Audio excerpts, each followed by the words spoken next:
नमस्कार दोस्तों, स्वागत है आपका आज की बेहद बड़ी और जरूरी खबरों में। लेकिन खबर में आगे बढ़ने से पहले अगर आपको भी ऐसा लगता है कि मोदी सरकार गरीबों और प्रवासी मजदूरों पर ध्यान नहीं दे रही है और आप इस बात के लिए मोदी सरकार का विरोध करते हैं तो आप भी इस वीडियो को लाइक कीजिए और इस लाल बटन को दबाकर चैनल को फ्री में सब्सक्राइब करके घंटी बजाइए और कमेंट में लिखिए जय हिंद। रुख करते हैं पहले खबर की तरफ। केंद्र को लगा तगड़ा झटका।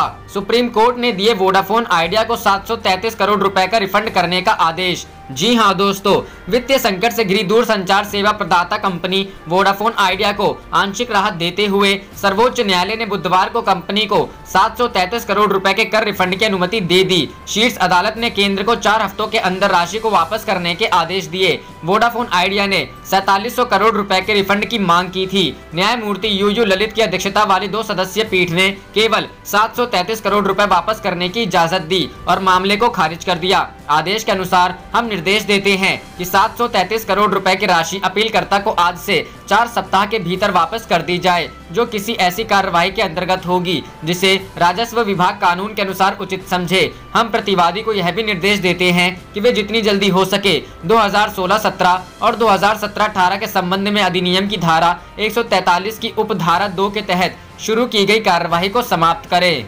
रुख करते हैं अगली खबर की तरफ। बैंक कर्ज मामला, चिदंबरम ने सरकार से मांगी लोन डिफॉल्टर्स की लिस्ट। जी हां दोस्तों, देश के बैंकों ने 50 बड़े विलफुल डिफॉल्टर्स का 68,607 करोड़ रुपए का कर्ज बट्टे खाते में डाल दिया है। इस पूरे मसले पर कांग्रेस मोदी सरकार पर हमलावर है। पूर्व केंद्रीय मंत्री पी चिदंबरम ने सरकार से लोन डिफॉल्टर्स की लिस्ट मांगी है। उन्होंने कहा कि हमें 2004 से 14 और 2014 के बाद के लोन डिफॉल्टर्स की लिस्ट दी जाए। पूर्व वित्त मंत्री पी चिदंबरम ने कहा कि मैंने सरकार से एनपीए पर 3 हिस्सों में जानकारी मांगी थी, जबकि इस डेटा को छिपाया गया है। सरकार की कोशिश यह दिखाने की है कि यह सभी लोन 2014 से पहले दिए गए हैं। भारत में रह रहे डिफॉल्टर्स और विलफुल डिफॉल्टर्स हैं, लेकिन जो भगौड़े हैं उन पर भी सरकार एक ही नियम क्यों लागू कर रही है। पूर्व केंद्रीय मंत्री पी चिदंबरम ने कहा कि कल महीने का अंतिम दिन है, कोई भी ऐसा नहीं होगा जो यह सवाल ना कर रहा हो कि क्या कल मेरी सैलरी आएगी या नहीं।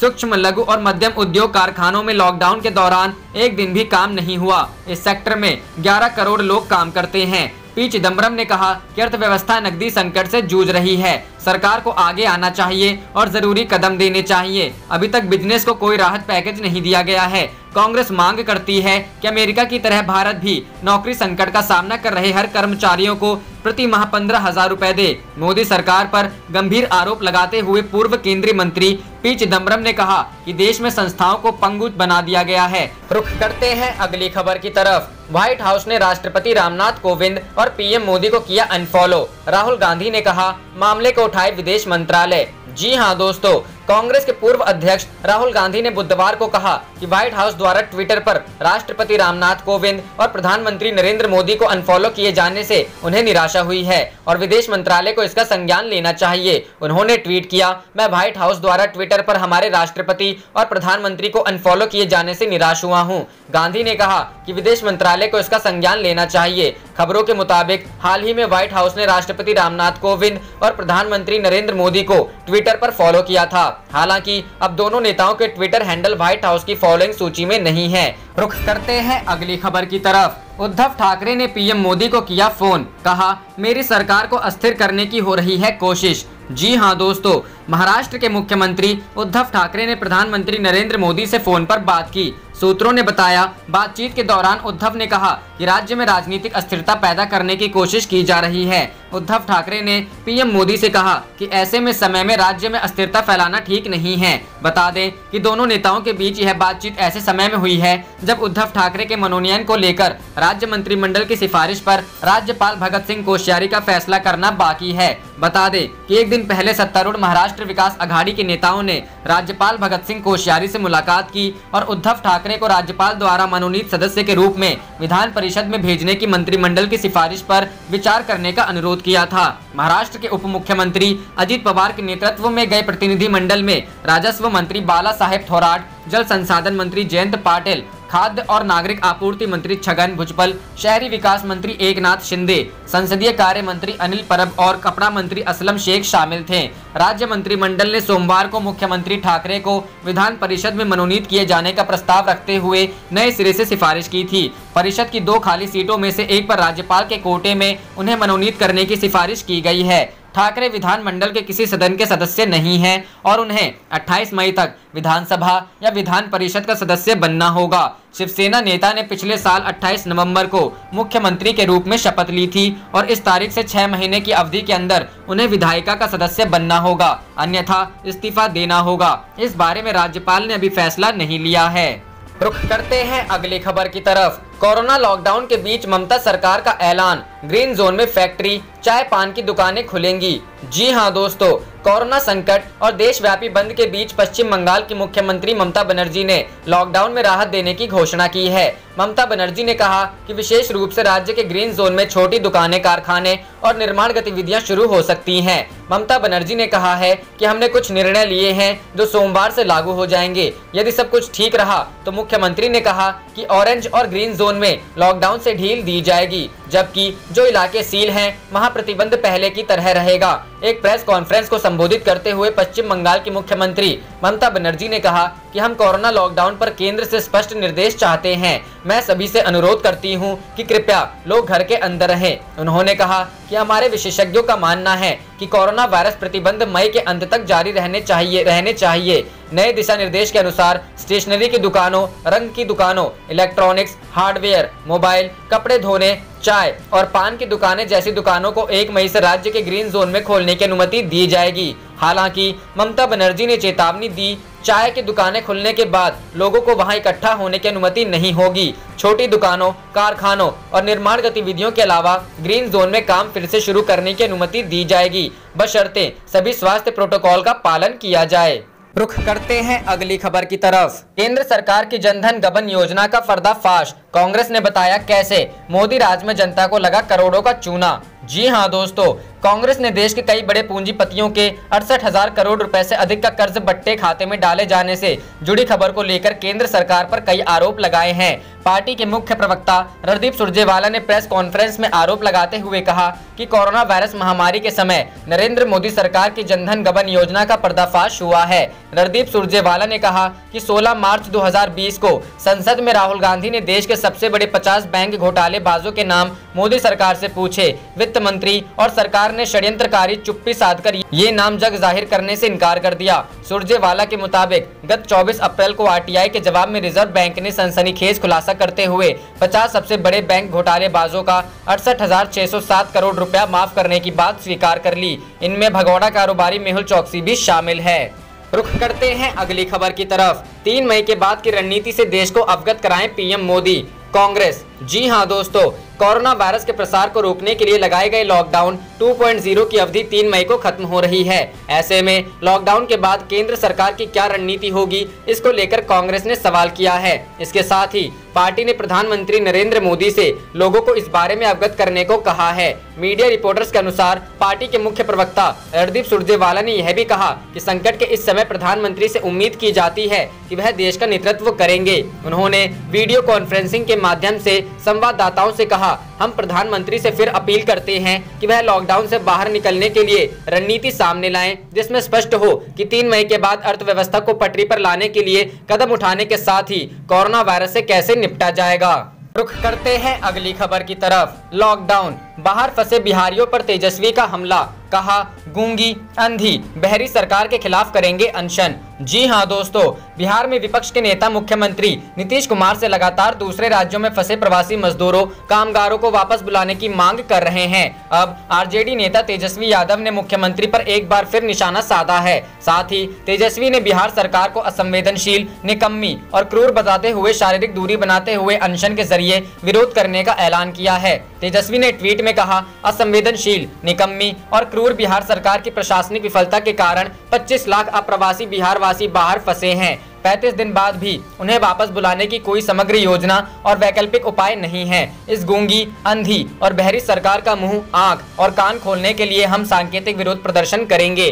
तेजस्वी ने एक दूसरे ट्वीट में कहा, बिहार में मजदूरों के प्रति अमानवीय नीतियों, गरीबों के राशन कार्ड और राशन वितरण में हो रही धांधलियों के खिलाफ 1 मई पर अपने अपने घरों से सांकेतिक अनशन और सुबह 10 से 12 बजे तक शारीरिक दूरी बनाते हुए अनशन के जरिए विरोध किया जाएगा।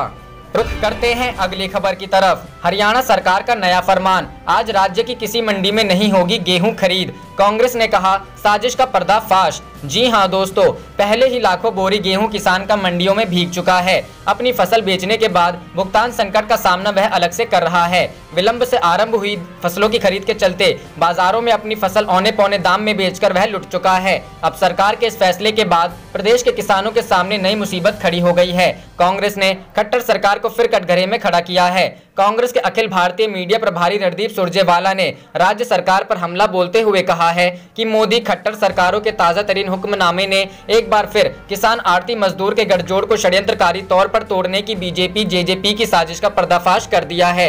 उन्होंने कहा कि हरियाणा के गठन के बाद 52 वर्ष में पहली बार गेहूं खरीद में किसान, आड़ती की इतनी दुर्दशा व गड़बड़ झाला हुआ है। सबूत यह है कि 27 अप्रैल 2020 तक हरियाणा में 21.60 लाख मीट्रिक टन गेहूं की खरीद हुई। पिछले साल इस तिथि तक 91 लाख मीट्रिक टन गेहूं की खरीद हुई थी, यानी पिछले साल के मुकाबले इस बार मात्र 23.75% गेहूं खरीद हुई है। इसका कारण है कि खट्टर दुष्यंत जोड़ी की नीति और नीयत दोनों में खोट है। सुरजेवाला ने कहा कि हरियाणा का किसान, आड़ती व मजदूर इस बेदहाली के लिए बीजेपी जेजेपी सरकार को कभी माफ नहीं करेगा तथा इसकी सजा इस बेमेल, निर्दयी व जन विरोधी गठबंधन को अवश्य मिलेगी।